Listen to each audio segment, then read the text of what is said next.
Israel और Hamas के बीच जंग को करीबन एक महीना पूरा होने वाला है। इजरायल हो या गाजा, हर तरफ चीख पुकार मची है।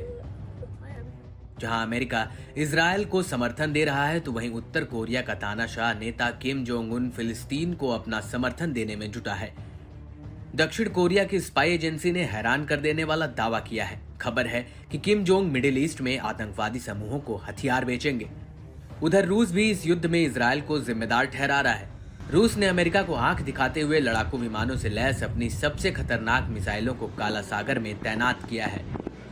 यही काम अब उत्तर कोरिया भी करने जा रहा है। फर्क बस इतना है कि किम जोंग हमास को हथियारों की खेप पहुंचाकर मदद कर सकते हैं।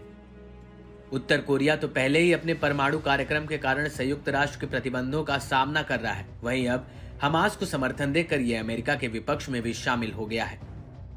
उत्तर कोरिया को लेकर यह खुलासा किसी और ने नहीं, बल्कि दक्षिण कोरियाई सांसदों ने एजेंसी की एक ब्रीफिंग में किया है। खबर है कि उत्तर कोरिया ने हमास को युद्ध से पहले ही एंटी टैंक रॉकेट लॉन्चर बेचे हैं और अब युद्ध के दौरान भी हथियारों की बड़ी खेप भेजी जा सकती है। कोरिया हेराल्ड के अनुसार माना जा रहा है कि किम जोंग उन ने युद्ध का फायदा उठाने के लिए फिलिस्तीन के लिए व्यापक समर्थन का आह्वान किया है। यही नहीं, उत्तर कोरिया की पोल तो तब खुली जब हमास लड़ाकों ने 7 अक्टूबर को इजरायल पर हमला करते समय संदिग्ध उत्तर कोरियाई हथियारों का इस्तेमाल किया।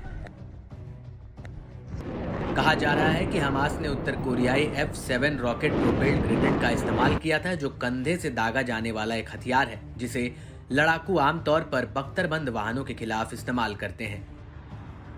एक दूसरे वीडियो में पहले भी हमास के आतंकवादियों को संदिग्ध उत्तर कोरियाई बुल से निर्देशित एंटी टैंक मिसाइलों का उपयोग करते हुए दिखाया गया था।